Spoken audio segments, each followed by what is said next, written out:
Assalamualaikum warahmatullahi wabarakatuh. Bismillahirrahmanirrahim. Alhamdulillah wassalatu wassalamu ala Rasulillah wa alihi wa sahbihi wa mawalah amma ba'du. Bapak Ibu, teman-teman sekalian, kita lanjut ya. Karena ini pertemuan pertama, hari pertama, dua audio sekaligus ya. Audio yang tadi kita hitung sebagai pengantar. Audio ke-1. Ini audio ini yang akan menjadi audio ke-1 ya, yaitu kita mulai dari jam 1. Ya, harusnya sih nggak dari jam 1 ya, cuma untuk gampang mengingat nanti kita pada hari ke-10 berarti sudah jam 10 begitu ya. Untuk memudahkan kita mengingat sudah sampai mana perjalanan kita mengupas kehidupan Rasulullah Shallallahu alaihi wasallam. Baik, jam 1 di sini berarti jam 1 malam ya, atau jam 1 dini hari ya, atau jam 1 tengah malam. Apa yang dilakukan oleh Nabi Shallallahu alaihi wasallam? Sedang apa Rasulullah pada jam 1 tersebut? Sudah tahu kita jawabannya ya. Beliau masih dalam keadaan tahajudnya. Ya, pada jam 1 malam ya, itu beliau sudah mengerjakan sholat tahajud selama 2 jam. Dan beliau masih akan mengerjakan lagi sholat tahajud tersebut pada jam 1 itu pada 2 jam berikutnya. Subhanallah, luar biasa ya, sallallahu alaihi wa alihi wa sahbihi wasallam. Jadi kurang lebih Rasulullah itu bangun untuk sholat malam sekira pukul 11 malam atau pukul 23 ya. Dari mana patokannya pukul 23? Ini seperti yang sudah kita bahas pada pengantar, bahwa sejak awal beliau menerima wahyu surat Al-Muzammil ayat 3, nisfahu aw yanqus minhu qalila. Ya, Allah perintahkan Nabi Shallallahu alaihi wasallam untuk bangun nisfahu pada pertengahan malam, setengahnya malam ya. Nah, kita sudah tahu ya, Nabi memang terbiasa bangun pada pertengahan malam. Cuma pertanyaannya, kalau ditarik menjadi zaman sekarang, ada jam di zaman sekarang, kira-kira jam berapa pertengahan malam itu? Bagaimana cara ngitungnya? Gampang ya. Orang Arab zaman dahulu menyebut malam itu ketika matahari terbenam atau waktu maghrib. Itu sudah dimulai disebut sebagai al-lail atau malam ya, sampai dengan waktu fajar ya, atau waktu subuh. Jadi dari maghrib sampai subuh itu disebut lail, malam ya. Subuh sudah disebut waktu pagi begitu.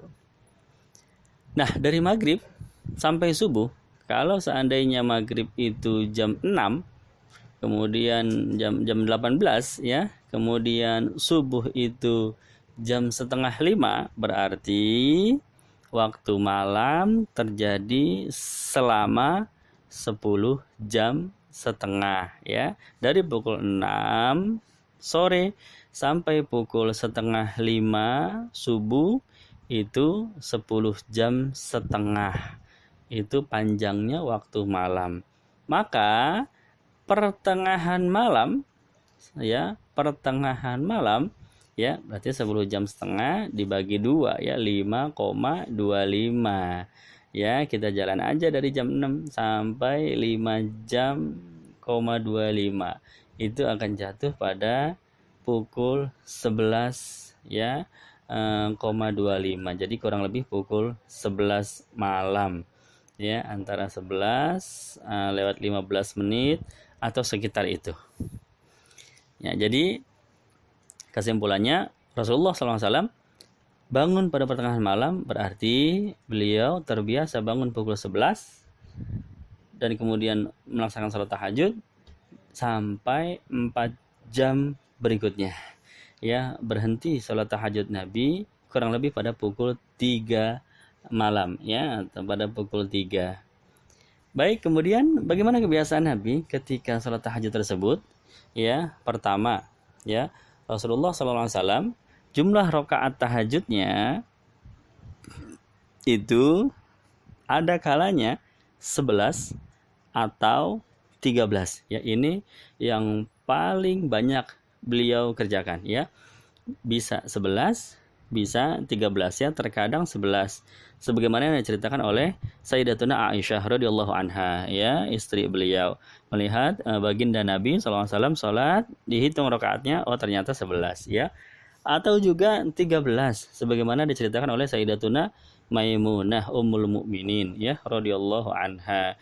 Beliau juga melihat bagaimana tahajudnya Rasulullah, jumlah rakaatnya dihitung ternyata 13, ya. Jadi dominannya, mayoritasnya adalah 11 atau 13. Tetapi terkadang beliau juga mengerjakan lebih banyak dari jumlah tersebut atau lebih sedikit. Ya, bisa juga lebih sedikit kalau kebetulan beliau ingin membaca ayat-ayat yang panjang, surat-surat yang panjang, mungkin jatuhnya hanya 7 rakaat atau 9 rakaat, ya, begitu. Atau kalau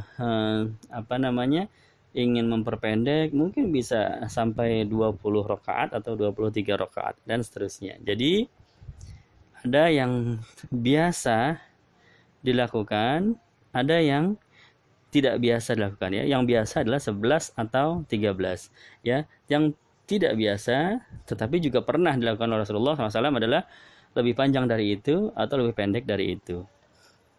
Di mana Rasulullah SAW mengerjakan salat tahajud pada pukul 1, ya, dimulai dari pukul 11 sampai dengan 12, sampai dengan jam 1, sampai dengan jam 2, jam 3 berhenti, ya, berarti 4 jam total. Di mana beliau mengerjakannya? Paling banyaknya Nabi mengerjakan di rumah, ya. Jadi salat tahajud beliau dikerjakan di rumah. Tetapi tidak jarang pula beliau mengerjakan di masjid, ya. Jadi beliau keluar ke masjid mengerjakan salat tahajud di masjid, ya. Nanti satu waktu saja, sekali-sekali saja beliau mengerjakan ke masjid. Tapi mayoritasnya, seringnya dikerjakan di dalam rumahnya. Jadi di kamar Rasulullah SAW, beliau punya tempat khusus untuk melaksanakan sholat. Jadi di situ-situ aja sholatnya, ya, nggak pindah-pindah ke ruang tamu, ya, nggak pindah ke tempat lain, ya, hanya di sudut itu saja, ya. Baik, jadi beliau terkadang mengerjakan tahajud di masjid sehingga sahabat bisa melihat tahajud beliau, ya. Sahabat-sahabat Rasulullah SAW, ya, malam juga mereka melakukan sholat tahajud, ya. Mereka juga mengerjakan di rumah atau di masjid, ya. Nah, kalau kebetulan sama-sama di masjid, ketemu dong sama Nabi, ya, maka mereka bisa melihat bagaimana sholatnya Nabi. Nah, dari situlah banyak hadis yang menceritakan sahabat yang melihat tahajudnya Rasulullah SAW itu berarti Nabi sedang tahajud di masjid, ya.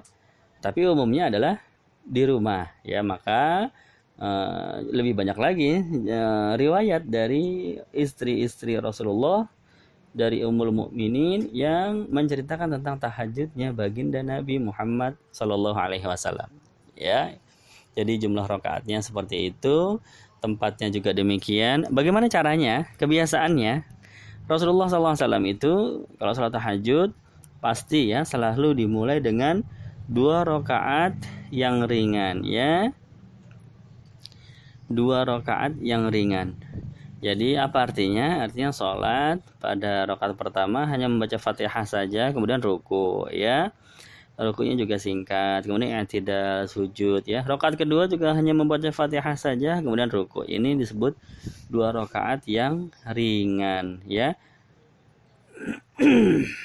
Raka'ataini khafifatain, ya, 2 rakaat yang ringan. Itu selalu bangun tidur tidak langsung mengerjakan 2 rakaat yang panjang, pasti dibuka dengan 2 rakaat yang ringan, dan kemudian selalu diakhiri dengan 1 rakaat sholat witir atau 3 rakaat sholat witir, ya. Jadi terkadang 1, terkadang 3, ya. Jadi selalu dibuka dengan 2 rakaat dan selalu diakhiri dengan 1 atau 3. Ya, baik, ambil saja 3 lah contohnya, ya. Maka paket tahajudnya Nabi itu pasti lebih dari 5 ya, karena pembukaannya 2, penutupannya 3 ya. Maka tahajudnya intinya ya, kalau intinya 2 saja berarti minimal 7 rakaat tahajudnya Rasulullah SAW ya. 2 2 3 7 ya. Kalau ya, intinya 2, kalau intinya 4 rakaat berarti 2 4 3 ya, 9 dan seterusnya. Seperti itu. Jadi kebiasaan Nabi SAW ketika sholat tahajud seperti itu ya. Setelah 2 rakaat ringan, barulah beliau mengerjakan 2 rakaat yang panjang ya. Bayangkan durasi 4 jam, ya, dari jam 11 malam hingga pukul 3, 4 jam. Kalau seandainya beliau mengerjakan tahajud pada saat itu 9 rakaat, berarti 2 yang ringan, 3 sebagai penutup ya, 3-nya juga ringan ya, salat witirnya penutup. Maka inti tahajudnya ada 4 rakaat yang dikerjakan selama 4 jam. Maka 1 rakaat beliau bisa berdiri sepanjang 1 jam. Subhanallah ya. Ini panjang sekali bacaan surat yang dibaca oleh Rasulullah SAW ya. Rakaat pertama selesai Fatihah baca Al-Baqarah. Rakaat kedua selesai Fatihah baca Ali Imran. Rakaat ketiga ya, kemudian salam, kemudian bangun lagi beliau.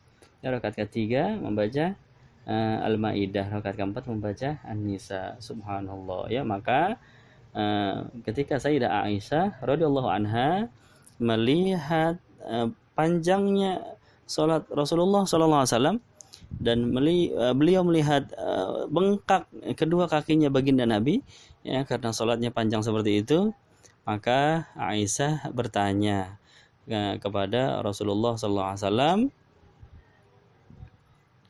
ya, wahai Rasulullah,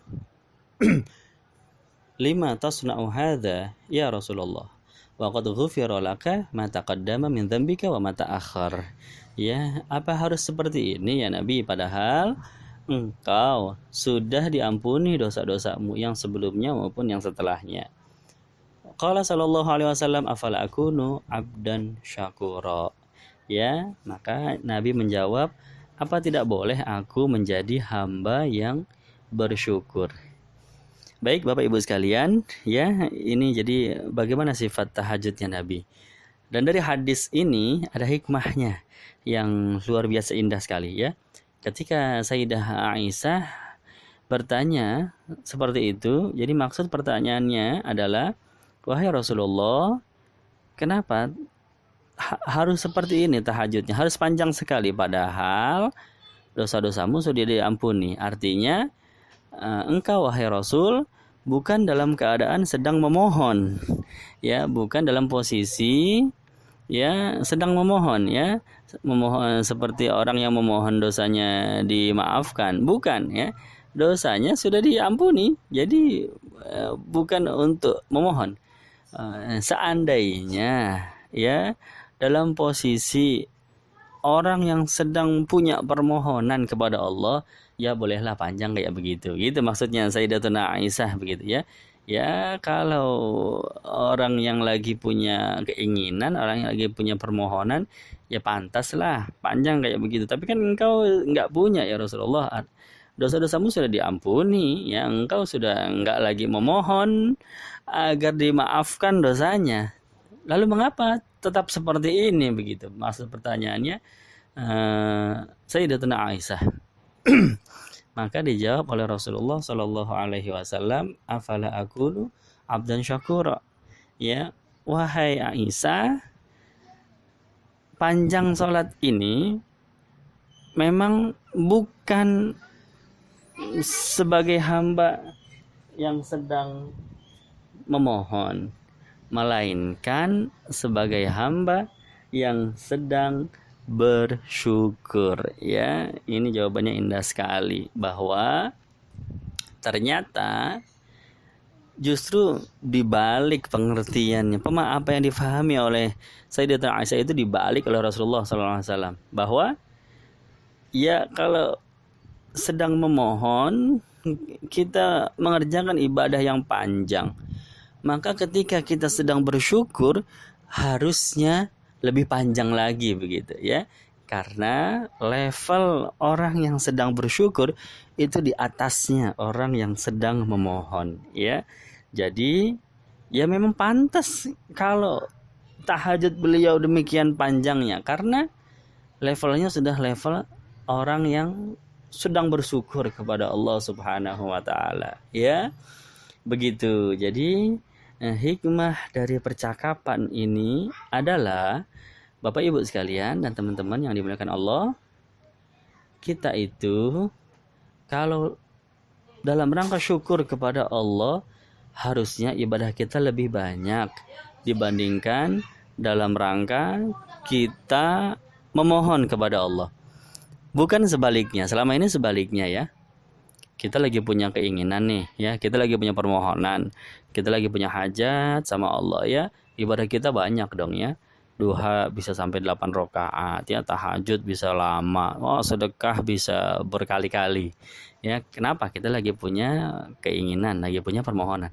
Tapi begitu keinginan tersebut diberikan oleh Allah, begitu permohonan kita dijawab oleh Allah ya, berarti kita bersyukur dong ya. Alhamdulillah ya Allah, kita bersyukur dikabulkan doa kita. Nah, dalam keadaan syukur itu seharusnya seyogianya ibadah kita lebih banyak lagi daripada sebelumnya ketika kita dalam keadaan memohon ya. Kalau sebelumnya doa kita 8 rakaat ya, nah sekarang lagi bersyukur harusnya lebih dari 8. Kalau sebelumnya tahajud kita sudah banyak, harusnya begitu kita dalam keadaan bersyukur lebih banyak lagi. Mengapa? Karena levelnya orang yang bersyukur lebih tinggi di atasnya daripada levelnya orang yang sedang memohon. Itu kurang lebih hikmah yang indah sekali dari percakapan antara baginda Nabi Muhammad SAW dengan istri beliau Sayyidatuna Aisyah radhiyallahu anha. Baik, Bapak Ibu, teman-teman sekalian, jadi kesimpulannya apa yang dilakukan oleh Nabi pada jam 1 dini hari atau jam 1 malam, beliau masih dalam keadaan tahajudnya yang sudah dimulai sejak pukul 11 malam yang lalu ya. Dan terus seperti itu ya, setiap malam inilah dia aktivitas beliau. Insyaallah besok kita lanjutkan kembali hari kedua, kita bahas apa yang dilakukan oleh Nabi pada jam 2 insyaallah ya. Mudah-mudahan ada keberkahan bagi kita semua. Billahi taufiq wal hidayah. Wassalamualaikum warahmatullahi wabarakatuh.